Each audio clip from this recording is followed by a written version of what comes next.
David dejó el arca del pacto del Señor al cuidado de Asaf y sus hermanos, para que sirvieran continuamente delante de ella, de acuerdo con el ritual diario. Como porteros nombró a Obed-edom y sus 68 hermanos, junto con Obed-edom, hijo de Jedutún y Josá. Al sacerdote Sadoc y a sus hermanos sacerdotes los encargó del santuario del Señor, que está en la cumbre de Gabaón, para que sobre el altar ofrecieran constantemente los holocaustos al Señor en la mañana y en la tarde, tal como está escrito en la ley que el Señor le dio a Israel.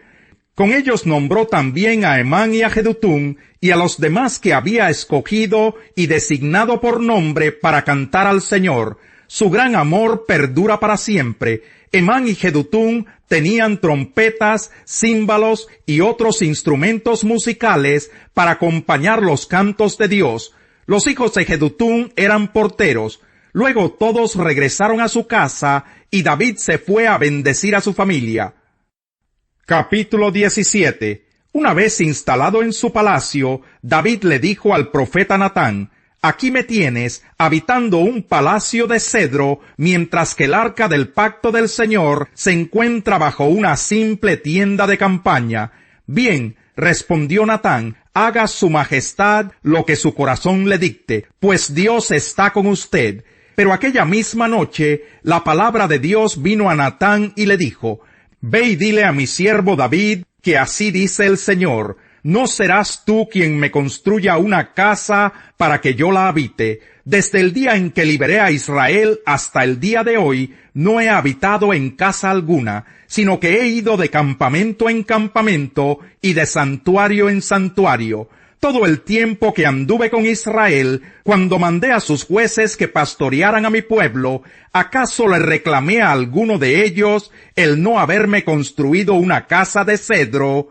Pues bien, dile a mi siervo David que así dice el Señor Todopoderoso: yo te saqué del redil para que en vez de cuidar ovejas, gobernaras a mi pueblo Israel. Yo he estado contigo por donde quiera que has ido, y he aniquilado a todos tus enemigos, y ahora voy a hacerte tan famoso como los más grandes de la tierra. También voy a designar un lugar para mi pueblo Israel, y allí los plantaré para que puedan vivir sin sobresaltos. Sus malvados enemigos no volverán a oprimirlos, como lo han hecho desde el principio, desde los días en que nombré jueces sobre mi pueblo Israel. Yo derrotaré a todos tus enemigos. Te anuncio además que yo, el Señor, te edificaré una casa. Cuando tu vida llegue a su fin y vayas a reunirte con tus antepasados, yo pondré en el trono a uno de tus descendientes, a uno de tus hijos, y afirmaré su reino. Será él quien construya una casa en mi honor, y yo afirmaré su trono para siempre. Yo seré su padre, y él será mi hijo. Jamás le negaré mi amor, como se lo negué a quien reinó antes que tú. Al contrario, para siempre lo estableceré en mi casa y en mi reino, y su trono será firme para siempre. Natán le comunicó todo esto a David, tal como lo había recibido por revelación. Luego el rey David se presentó ante el Señor y le dijo: Señor y Dios, ¿quién soy yo y qué es mi familia para que me hayas hecho llegar tan lejos? Como si esto fuera poco, Señor y Dios, has hecho promesas a este siervo tuyo en cuanto al futuro de su dinastía. Me has tratado como si fuera yo un hombre muy importante, Señor y Dios. ¿Qué más podría yo decir del honor que me has dado si tú conoces a tu siervo? Señor, tú has hecho todas estas grandes maravillas por amor a tu siervo y según tu voluntad, y las has dado a conocer. Señor, nosotros mismos hemos aprendido que no hay nadie como tú, y que aparte de ti no hay Dios. ¿Y qué nación se puede comparar con tu pueblo Israel? Es la única nación en la tierra que tú has redimido para hacerla tu propio pueblo y para dar a conocer tu nombre. Hiciste prodigios y maravillas cuando al paso de tu pueblo, al cual redimiste de Egipto, expulsaste a las naciones y a sus dioses, adoptaste a Israel para que fuera tu pueblo para siempre, y para que tú, Señor, fueras su Dios. Y ahora, Señor, mantén para siempre la promesa que le has hecho a tu siervo y a su dinastía. Cumple tu palabra para que tu nombre permanezca y sea exaltado por siempre, y para que todos digan, el Señor Todopoderoso es el Dios de Israel. Entonces la dinastía de tu siervo David quedará establecida en tu presencia. Tú, Dios mío, le has revelado a tu siervo el propósito de establecerle una dinastía, y por eso tu siervo se ha atrevido a dirigirte esta súplica. Oh Señor, tú eres Dios y has prometido este favor a tu siervo. Te has dignado bendecir a la familia de tu siervo, de modo que bajo tu protección exista para siempre. Tú, Señor, la has bendecido y por eso quedará bendita para siempre. Capítulo 18. Pasado algún tiempo, David derrotó a los filisteos y los subyugó, quitándoles el control de la ciudad de Gat y de sus aldeas. También derrotó y sometió a los moabitas, los cuales pasaron a ser vasallos tributarios de David. Además, David derrotó en Hamat a Hadadezer, rey de Sobá, cuando éste se dirigía a establecer su dominio sobre la región del río Éufrates. David le capturó 1000 carros, 7000 jinetes y 20,000 soldados de infantería. También desjarretó los caballos de Tiro, aunque dejó los caballos suficientes para 100 carros. Luego, cuando los sirios de Damasco acudieron en auxilio de Hadadezer, rey de Sobá, David aniquiló a 22,000 de ellos. También puso guarniciones en Damasco, de modo que los sirios pasaron a ser vasallos tributarios de David. En todas las campañas de David, el Señor le daba la victoria. En cuanto a los escudos de oro que llevaban los oficiales de Hadadezer, David se apropió de ellos y los trasladó a Jerusalén. Asimismo, se apoderó de una gran cantidad de bronce que había en las ciudades de Tebach y de Cun, poblaciones de Hadadezer. Ese fue el bronce que Salomón usó para hacer la fuente, las columnas y todos los utensilios de bronce. Tou, rey de Hamat, se enteró de que David había derrotado por completo al ejército de Hadadezer, rey de Sobá.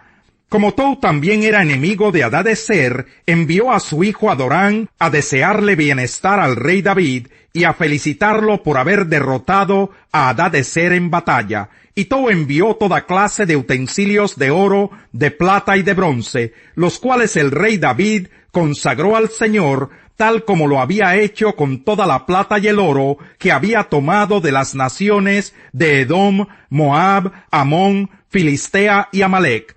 Por su parte, Abisai, hijo de Sarbia, derrotó a los edomitas en el Valle de la Sal, y aniquiló a 18,000 de ellos. También puso guarniciones en Edom, de modo que los edomitas pasaron a ser vasallos tributarios de David. En todas sus campañas, el Señor le daba la victoria. David reinó sobre todo Israel, gobernando al pueblo entero con justicia y rectitud. Joab, hijo de Sarbia, era general del ejército. Josafat, hijo de Ahilud, era el secretario. Sadoc, hijo de Ahitob, y Ahimelech, hijo de Abiatar, eran sacerdotes. Sabsa era el cronista. Benaías, hijo de Joyadá, estaba al mando de los soldados quereteos y peleteos, y los hijos de David ocupaban los principales puestos junto al rey. Capítulo 2. Por tanto, no tienes excusa tú, quien quiera que seas, cuando juzgas a los demás, pues al juzgar a otros, te condenas a ti mismo, ya que practicas las mismas cosas. Ahora bien, sabemos que el juicio de Dios contra los que practican tales cosas se basa en la verdad. ¿Piensas entonces que vas a escapar del juicio de Dios, tú que juzgas a otros y sin embargo haces lo mismo que ellos? ¿No ves que desprecias las riquezas de la bondad de Dios, de su tolerancia y de su paciencia, al no reconocer que su bondad quiere llevarte al arrepentimiento? Pero por tu obstinación, y por tu corazón empedernido sigues acumulando castigo contra ti mismo para el día de la ira, cuando Dios revelará su justo juicio. Porque Dios pagará a cada uno según los que merezcan sus obras. Él dará vida eterna a los que perseverando en las buenas obras buscan gloria, honor e inmortalidad. Pero los que por egoísmo rechazan la verdad para aferrarse a la maldad, recibirán el gran castigo de Dios. Habrá sufrimiento y angustia para todos los que hacen el mal, los judíos primeramente y también los gentiles, pero gloria, honor y paz para todos los que hacen el bien, los judíos primeramente y también los gentiles, porque con Dios no hay favoritismos. Todos los que han pecado sin conocer la ley, también perecerán sin la ley, y todos los que han pecado conociendo la ley, por la ley serán juzgados, porque Dios no considera justos a los que oyen la ley, sino a los que la cumplen. De hecho, cuando los gentiles que no tienen la ley cumplen por naturaleza lo que la ley exige, ellos son ley para sí mismos, aunque no tengan la ley. Estos muestran que llevan escrito en el corazón lo que la ley exige, como lo atestigua su conciencia, pues sus propios pensamientos algunas veces los acusan y otras veces los excusan. Así sucederá el día en que por medio de Jesucristo Dios juzgará los secretos de toda persona, como lo declara mi Evangelio. Ahora bien, tú que llevas el nombre de judío, que dependes de la ley y te jactas de tu relación con Dios, que conoces su voluntad y sabes discernir lo que es mejor porque eres instruido por la ley, que estás convencido de ser guía de los ciegos y luz de los que están en la oscuridad, instructor de los ignorantes, maestro de los sencillos, pues tienes en la ley la esencia misma del conocimiento y de la verdad. En fin, tú que enseñas a otros, ¿no te enseñas a ti mismo? Tú que predicas contra el robo, ¿robas?